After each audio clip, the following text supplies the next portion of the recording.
Welcome back to the channel again, folks. Keith here from Command the Hoop Celtic. If this is your first time viewing the channel, if you could press that red and white button below, subscribe.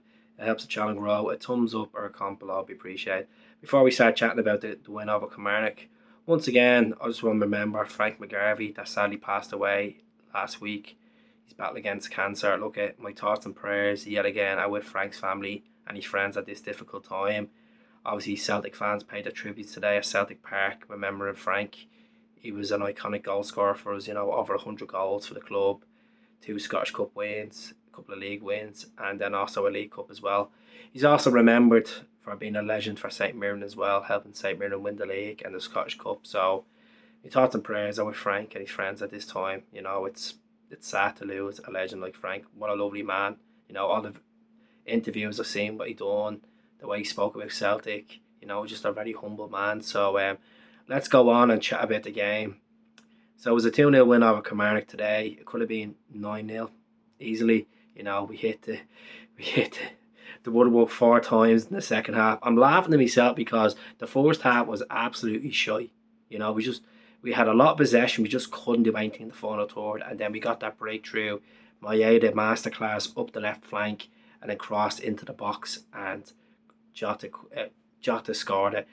At first, I thought it was Kyogo because obviously Celtic TV. I was like, "Oh, is it Kyogo that scored again? The little hatcher." It was actually Jota. Congratulations to Jota. I put up a post last night on Instagram saying, "Great to see this man's back scoring again, back into the form he was before the World Cup." And a lot of people were like, "Oh, well, he changed the game around the other day at Ibrox." Of course, he changed the game around. He came on as a sub. I'm talking about scoring goals, and contributing in that way as well. Look, he doesn't need to score goals to be a world class player. Obviously getting assists is a big thing, putting the shift in, but it's great to see Jota back on the score sheet.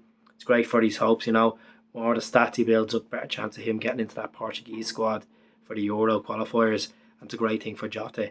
You look at second half, we were dominant. We hit the bar 4 times, made a couple of changes, bring James Forrest on, Liel Abada on, Yakimakis on for Kyogo, and it was just changed around. I thought Matt O'Reilly, so unlucky today not to score, and he played really well when he came on as a sub, and I have to say I was very impressed with him. But the player I want to talk about today is Rio Hatate. My God, he was absolutely surreal.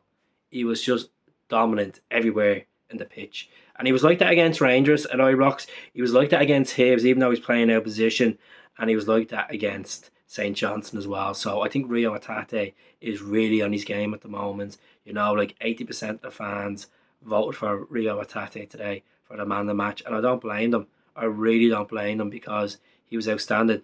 A big shout out as well to Alistair Johnston on his home debut. I thought he played really well up that right flank. Berta Bay had a really good game. In the first half he was a bit lacklustre, like majority of the players were. But Aaron Moy, how comfortable do you feel when Aaron Moy's in that midfield? Him, McGregor and Hatate just click well. They just click. David Turnbull did come on, played well. James Forrest, I have to say, Jamesy, got stuck in, played on the left flank when he came on as a sub, and he's unlucky not to score in the post. Yakimakis, what can you say about Yordios?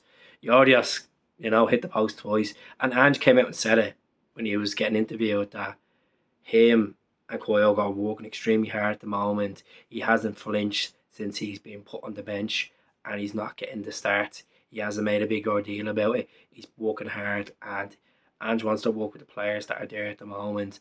And he was asked about his future, and he said, "Look, let's see how it goes."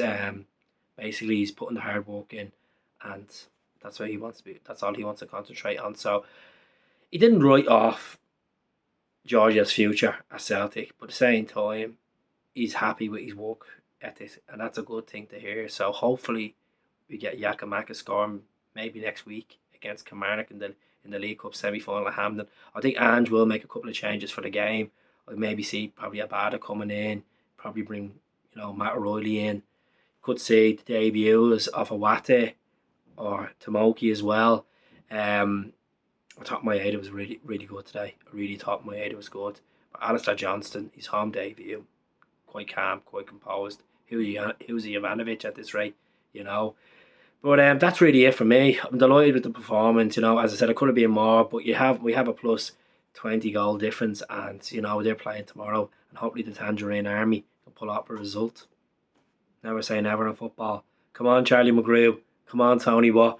Get your fingers out of his arses and start scoring, and that start keeping them quiet.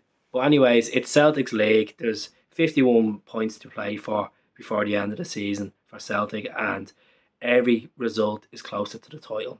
You know, I know people have been feeling it since the draw at Ibrox, saying we have one hand of the trophy, and I feel we do have one hand of the trophy, but the hard work is paying off. It's keeping the players fit. It's keeping the right people scoring and putting the shift in and not conceding stupid goals. And Joe Hart had a clean sheet today as well. So, you know, top jobs to Carter Vickers and to Starfelt. So, another job done in the office. I'll speak to you all soon. Take care. Hell.